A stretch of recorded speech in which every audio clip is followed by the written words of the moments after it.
Hi everybody, here's my Module 11 case study with Mr. Rhodes, the principal at Golden Oak High School.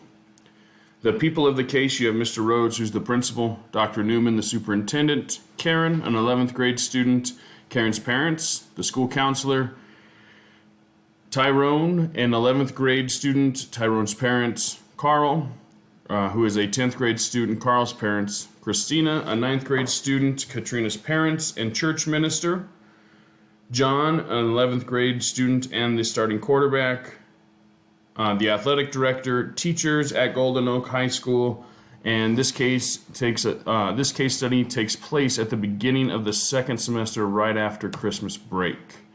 So when we look at the case study, we see that Mr. Rhodes is in his first year as principal at Golden Oak High School. He is meeting with Dr. Newman, the superintendent, and he is been told that he needs to investigate and improve the school's attendance record, as attendance at the school has been declining throughout the year. The district is primarily a middle class, but also has students in poverty and upper class students. But typically parents in the district cannot decide or dedicate several hours outside of work to assist their children with schoolwork or extracurricular activities. So a lot of that responsibility falls on the student. Last year, Golden Oak had the lowest percentage of attendance among all high schools in their district. And in his conversation with Dr. Newman, he outlined acceptable excuses for truancy in the rules that the state and school board have laid out to address those issues.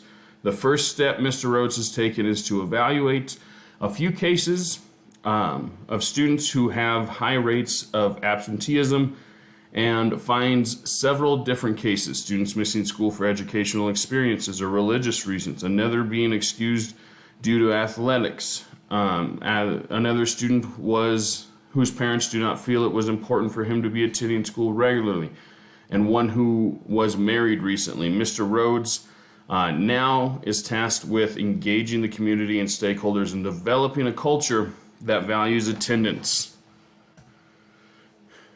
When we're looking at the case study and determining if there are any legal or ethical issues, I don't feel anybody was harmed in the case study or anything like that.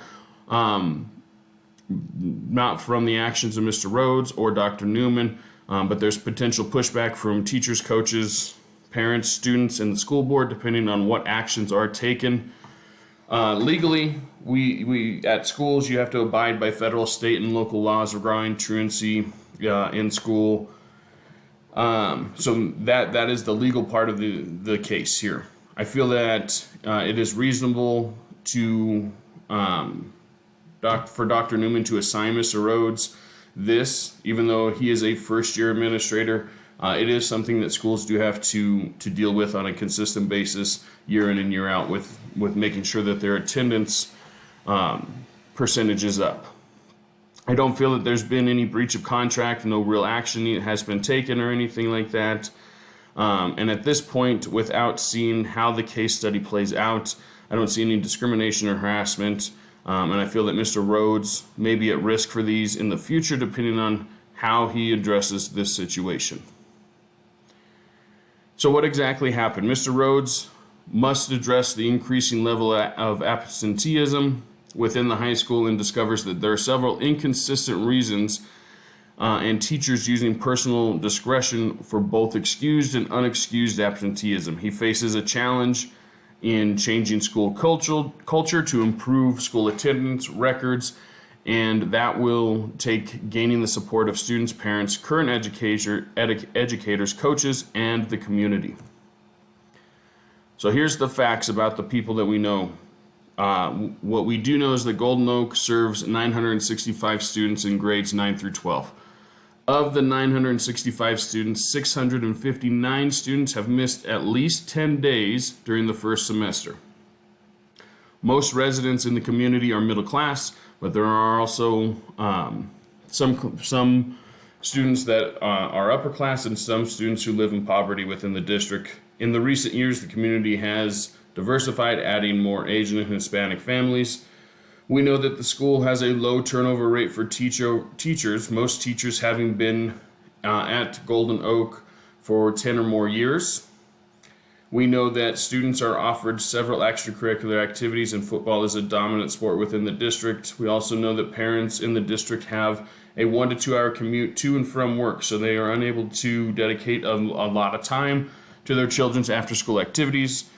And Mr. Rhodes' investigation revealed that the school personnel have applied policies with personal discretion in recent years. Athletic director excused absences for varsity players. Some of the established teachers don't routinely report students absent. The school counselor also has been absent in resolving issues regarding poor student achievement. The things that we don't know about people, or what's going on with the people in this case study, is from the information that was presented, we do not know when the attendance started to decline at Golden Oak. We have a very limited data based on the student demographics and others, as it is becoming more diverse in some socioeconomic information. We do not know what past administrators have done to try and increase the attendance rate.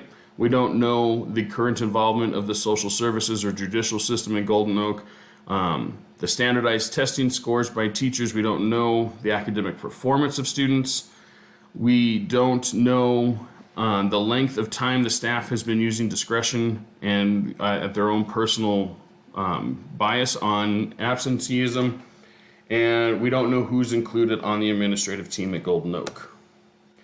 Facts about the place. Golden Oak is a high school located in a suburban community close to a large metropolitan area. We know that most parents have a long commute into the metropolitan area for work. The demographics are mostly middle class, but we do have some upper class and some poverty-stricken families. And recently we do know that more Hispanic and Asian families have moved into the district. The things that we don't know is we don't know how many other schools are in the district or any other information on the other schools. We don't know the physical location or condition of the school, and we also, even though we know the community is diversifying, we don't know the demographics of the school or the community. Facts about Golden Oak. We know Golden Oak serves grades 9 through 12 with 965 students. We know that students are offered several extracurricular activities, including 11 team sports and 31 different clubs. Football is the most dominant within the school and community. Things that we don't know about Golden Oak is we don't know, but we can assume that Golden Oak High School is a public school. We don't know that for sure. We do know any details on the curriculum provided by Golden Oak or the district or types of programs offered. We know there are several options for extracurricular activities. However, we do not know the percentage of students who do participate in those activities. And we also don't know how many members of the administrative team there are. What we may know, or what was said in the case, is that the case states that Mr. Rhodes was appointed by the board. And we know that the parents within the community are very busy, working in community long hours. Things that we can infer from this is that when Mr. Rhodes was appointed by the board, I do wonder if he was assigned this position or voluntarily applied and accepted the position. Generally speaking, testing scores directly correlate to attendance in school, so we can infer that Golden Oak is a low performing school based on the attendance rate that they have. Prioritizing the information, Mr. Rhodes is a first-year principal at Golden Oak. He does meet with Dr. Newman, the superintendent, to address several problems within the school's instructional program, and he wants to improve on. Dr. Newman explains that the school board policies align with state law in regards to absences. Dr. Newman also states that the local school district policy penalizes students' grades for unexcused absences if in excess of 5. Upon 5 unexcused absences in class, teachers have the authority to subtract 10 points from the student's total number of points for the quarter. We also know that Dr. Newman described the positive relationship between school district and agencies such as social services and the juvenile court, and engages Mr. Rhodes to work closely with social services and the juvenile court to fix the attendance problems. Most residents in the community are middle class. Some students live in poverty, some are from higher income families. The student population of Golden Oak is becoming more diverse, and the parent and guardians work in the metropolitan area close to there, and they have a 1 to 2 hour commute daily. Information about Golden Oak is that you have 965 students, grades 9 through 12 at Golden Oak High School. It's the lowest attendance rate in all high schools in the district. They had 68% of students missed 10 or more days by the end of the first semester. Golden Oak does provide many extracurricular activities for students to be involved, and Golden Oak has a low turnover rate of staff. Most have been in the school for at least 10 years. Could the conflict, the situation, or the decision be damaging to stakeholders of the community? Absolutely. This can happen by not abiding to state laws for truancy, and the school and district could lose funding. The stakeholders, such as teachers, could face repercussions for lack of reporting absences and not following school board policies. Students could face repercussions for unexcused absences. They create a bad foundation, and it could hurt them going into the next level of education. Parents and guardians would have to pay legal fees for truancy court, and social services and law enforcement would be spending more time on the issue than solving other community issues. What individual or groups have an important stake in the outcome? Mr. Rhodes, Dr. Newman, school board, staff, parents, guardians, and students. Have all of the relevant stakeholders been consulted? No. Mr. Rhodes needs to meet with the staff to address the issue, provide state and district and school policies, protocols, and laws. And he has not informed the parents and the guardians of truancy. Students have not been informed of the procedures in place. Can we learn more about the situation? Absolutely we can. A lot more information needs to be provided to illustrate a better picture of the situation. Do I know enough to make a decision? No, not without inferring or assuming some information. So identifying the options and possible consequences for Mr. Rhodes here. First thing he can do is take no action. Mr. Rhodes could ignore Dr. Newman's request to address the school attendance issue. Then there could be extreme action where Mr. Rhodes ignores all other issues at the school and focuses solely on attendance, writes up and fires all staff who neglect to follow the state, district, or school policies, contacts each parent and guardian every student who has missed at least 10 days of school. Parents would be given information on state, district, and school policy as it pertains to absences. And he could also hold a school assembly to share the state, district, and school policies pertaining to absences. The turnover students with 10 or more absences to juvenile court system or social services. He could suspend students from school or detention and lowering of students' grades after 5 unexcused absences. That's the extreme option. Alternative option number 1 is that Mr. Rhodes addresses the entire staff on all of the policies at the state level, district level, and school level, and the expectations for turning attendance around, assuring staff that this issue will be followed up by him monthly.